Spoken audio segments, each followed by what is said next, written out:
Meu nome é Luiz Fernando Reis, sou responsável pelo site matematicamuitofácil.com. O endereço do site você verá no alto do vídeo, no rodapé do vídeo e também na descrição dessa videoaula, e aí você terá um link. Basta clicar e você então terá acesso ao nosso site matematicamuitofácil.com. Por lá, o amigo encontrará o ensino fundamental, né? O ensino completo, perfeito? Conteúdo completo do ensino fundamental. A parte de aritmética e a parte de álgebra estão completíssimas. Teoria completa, muitos exercícios propostos e, o mais importante, muitos exercícios resolvidos. Tá claro então, gente? São quase 250 páginas de conteúdo de matemática, nessa parte específica de aritmética e de álgebra. E tenho certeza que será muito útil para cada um de vocês. Siga essa dica, gente. Conheça o nosso site matematicamuitofácil.com. Eu garanto a vocês que vai valer a pena.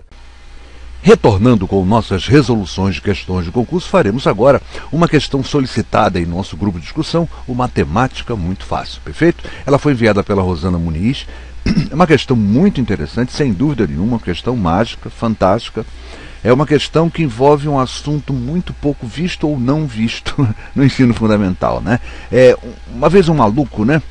Nessa coisa da história da matemática, um maluco chamado Diofante, ele percebeu e fez um estudo muito aprofundado sobre algumas equações. E essa equação é claramente uma equação que a gente chama de equação diofantina. Equação diofantina é uma equação que envolve uma única equação, né, e várias incógnitas. No nosso caso aqui, eu terei uma única equação envolvendo duas incógnitas. Mas a diofantina tem umas características interessantes, e uma delas acontece nesse problema, é que você tem uma única equação, mas você tem um outro dado, né? O fato dos números serem números naturais. A gente está falando em quantidade de canetas e cadernos, e isso aí configura um número natural. Então eu tenho uma segunda informação, e essa segunda informação me permitirá a resolução do problema. Perfeito? E ela tem uma terceira indicação ainda, né? Além dessas duas informações, tem uma terceira informação que daqui a pouco a gente vai ver qual é, e ela aí mata o problema, não resta dúvida alguma. Perfeito? Vamos ler a questão, diz assim, ó. Júnior deseja gastar a quantia exata de R$ 7,40 na compra de canetas e cadernos. Tá? Se cada caneta custa 50 centavos e cada caderno custa 70 centavos, qual o número máximo, olha aqui ó, a informação que eu falei secreta, aqui, ó, qual o número máximo de canetas que Júnior poderá comprar? Veja, tá certo? Bom, vamos entender o problema inicialmente. Ele deseja gastar, olha só, ele deseja gastar a quantia exata. Ou seja, não tem que sobrar troco, nem ele vai ficar devendo nada para lá para o comerciante. Não pode sobrar nada, ou seja, ele tem que gastar exatamente R$ 7,40 e ele tem que comprar canetas e cadernos. Nem que ele compre um item de cada um, mas ele tem que comprar pelo menos um item de cada um desses aí. E ele quer um detalhe importante, que é o seguinte: ele quer a quantidade máxima de canetas. Tá? Então ele quer comprar, se tiver que comprar um caderno, ele quer, mas ele quer o máximo de canetas, perfeito? Vamos raciocinar, gente? Essa primeira resolução eu estarei fazendo por raciocínio lógico, quando a gente vai raciocinar na questão, perfeito? E a gente vai compreender realmente como é que a gente chegou na resposta dela. Quer ver? Olha só, eu vou ler, porque aqui está na forma de texto, né? Ó. Se Júnior quer, aqui está ok, né? Se Júnior quer o máximo de canetas, ele terá o mínimo de cadernos. Isso é uma condição fundamental. Se eu tenho uma compra de dois produtos e eu quero o máximo de um dos produtos, o outro terá que ser mínimo. E vice-versa, né? Se eu quero o máximo do outro, eu terei o mínimo do um. Tá claro, gente? Então, é aquela história do máximo e mínimo, né? Tá claro isso, gente? Se eu quero o máximo disso, eu terei o mínimo do outro.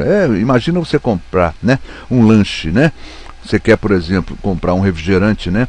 Um refrigerante, um sanduíche. Se você quer o máximo de sanduíche, você vai comprar o mínimo de refrigerantes e vice-versa. Se você quer o máximo de refrigerante, você terá que comprar o mínimo de sanduíche. Tá certo isso? Tá claro? Isso é fundamental.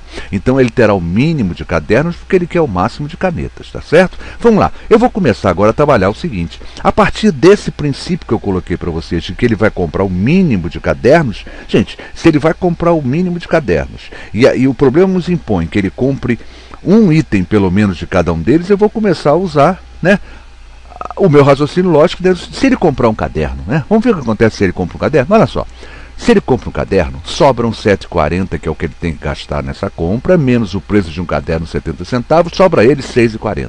E aí ele percebe o seguinte, R$ 6,40 não é um múltiplo de 50 centavos. E aí ele descobre o seguinte, poxa, se eu comprar um caderno não vai me adiantar porque vai sobrar dinheiro, e o problema deixa bem claro que não podem sobrar dinheiro, não vai poder sobrar dinheiro. Tá certo? Então R$ 6,40, que não é uma quantia divisível por 50, e com isso sobrará dinheiro. Então, com um caderno não adianta, não me serve. Eu não quero comprar o mínimo de caderno, vamos tentar a próxima possibilidade, seria comprar o quê? 2 cadernos. Se ele comprar 2 cadernos, olha o que acontece. Sobram R$ 7,40 menos 2 cadernos, cada um deles é 70 centavos, os dois serão R$ 1,40, R$ 7,40 menos R$ 1,40 me leva a R$ 6,00. E aí que é o detalhe interessante, R$ 6,00 é uma quantia divisível por 50 centavos. E com isso, ele poderá comprar R$ 6,00 que sobrou, né? Tirou o preço dos 2 cadernos, dividindo isso por 50 centavos, eu tenho 12 canetas. E não sobrará dinheiro. Ele não está falando que ele quer a quantidade máxima de caneta? E com isso a gente já concluiu se ele vai comprar o máximo de canetas, se ele vai comprar o mínimo de cadernos? Gente, olha aí, a quantidade máxima eu acabei de descobrir. Ele poderá, no máximo, comprar 12 canetas. E, consequentemente, serão 2 cadernos. Já está resolvida a nossa questão. Na próxima videoaula, eu vou resolver essa questão usando, né, o conceito, né, o conteúdo de equação diofantina. Perfeito? Aí vocês vão perceber que existem outras respostas, mas só uma vai me possibilitar dizer que a quantidade de canetas é a máxima. Perfeito? E aí eu vou mostrar a vocês um pouco mais sobre esse assunto. Aqui eu já fiz por raciocínio lógico, mas a gente vai tentar entender um pouco mais à frente na próxima aula, quando eu farei usando os conteúdos de álgebra, aí no caso por equação diofantina. Quem lhes falou? Professor Luiz Fernando Reis, responsável pelo site matematica-muito-fácil.com. Fica daqui o convite para que os amigos visitem o nosso site. São mais de 200 páginas, é um site totalmente gratuito, você não tem que pagar nada, fica livre para navegar, né, para estudar, pesquisar o tempo que você achar necessário. Gostou da videoaula? Não deixa de se inscrever em nosso canal Luiz Fernando Reis ou canal Matemática Muito Fácil aqui dentro do portal YouTube. Assim, dessa maneira, sempre que eu postar uma nova videoaula, você poderá ser notificado. Queira ser notificado, se inscreva em nosso canal e assim, sempre que eu postar uma nova videoaula, o YouTube por e-mail comunicará a cada um dos senhores. Gente, obrigado pelo carinho, obrigado pela atenção. Não deixem de assistir a próxima videoaula, onde eu estarei fazendo novamente essa questão, só que aí usando os conceitos das equações diofantinas. Perfeito, gente? Obrigado pelo carinho, obrigado pela atenção e até a nossa próxima videoaula.